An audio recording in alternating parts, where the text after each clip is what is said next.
What makes you scream? Is it the towering monster lurking in the shadows, or the chilling whisper right behind you? Fear is universal, ancient as the heartbeat, intimate as a breath. Tonight, we descend into the dark heart of Halloween horror nights, where fear isn't random, it's engineered. This isn't just a tour through haunted houses, it's an autopsy of terror itself. Welcome to the mind of fear. The scream that echoes even after you leave. What makes it linger? Since 1991, HHN has evolved from a single haunted maze into a multi-sensory empire of terror, visited by millions hungry for the adrenaline of fear. Every scare zone, every house, every flickering light, designed not by chance but by calculation. Here, fear is a formula. The question is, can you decode it? Fear lives in the amygdala, the brain's oldest sentinel. When danger appears, your pulse races, your pupils widen, your breath shortens. But in a safe space like HHN, that same panic becomes pleasure, a roller coaster for the mind.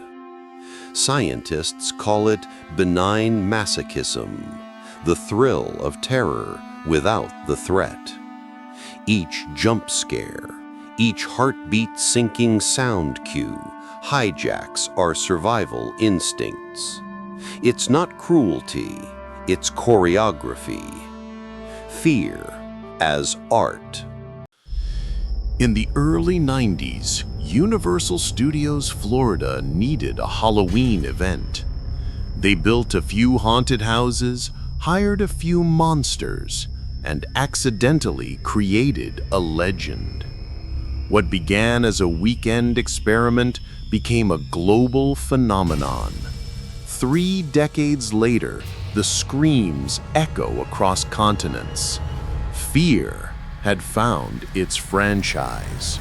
Every scream begins with an architect of anguish. These are the artists of the abyss, designers, engineers, psychologists, crafting terror one heartbeat at a time.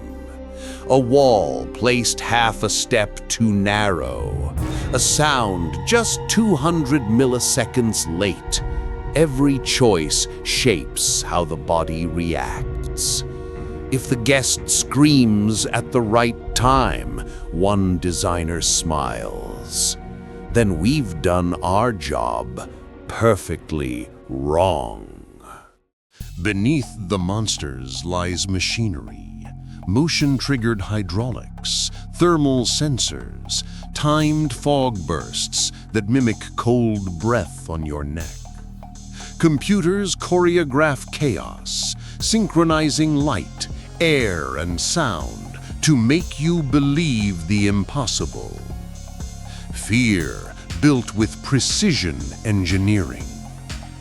A haunted house is a painting you walk through. Set designers sculpt rot and ruin. Painters layer decades of grime.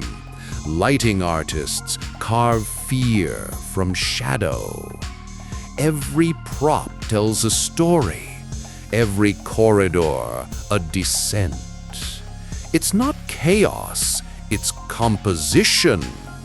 You think it's what you see, but it's what you feel that terrifies you.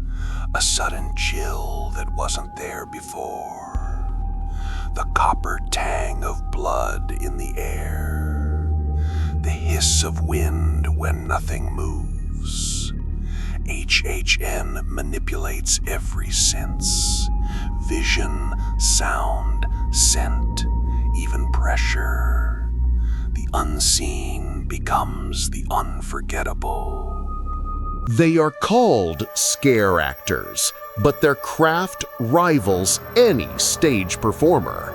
Hours of rehearsal to perfect a single second of terror. They learn to breathe in silence, to strike in rhythm, to vanish before laughter replaces fear. They don't just act, they hunt moments. Horror isn't random, it's narrative. Every house tells a story of obsession, revenge, madness, or loss. You aren't just walking through sets, you're walking through someone's nightmare. And sometimes it feels like your own. Fear moves to a beat. Build, pause, strike, release. The best scares are music made flesh. Designers time each jolt like percussionists, building crescendos of panic, then dropping you into silence, where the imagination screams louder than sound. Why do we pay to be terrified? Because fear, when controlled, becomes freedom. In the dark, we confront our limits, then walk out laughing, stronger than before. That's the paradox of horror. Terror that heals. In every scream, a small victory. In every shiver, proof we're alive. The next frontier of fear is digital. Virtual reality haunts that read your pulse. AI-driven rooms that adapt to your reactions. Scent and sound algorithms that learn what scares you. Fear is becoming personalized, intimate, data-driven, inescapable. Fear connects us. In the darkness of HHN, strangers scream together, and in that collective panic, find community. The shared shadow reminds us that no one faces the dark alone. It's not just entertainment, it's communion in terror. Some fears fade when daylight returns, but the best ones linger. They echo in our dreams, whisper through empty hallways, and remind us of something primal. That fear and fascination share the same pulse. From the first flicker of light in a haunted hallway to the last heartbeat before dawn, Halloween Horror Nights isn't just about what scares us. It's about why we need to be scared. Because, in the end, fear isn't the opposite of joy. It's the proof of life itself.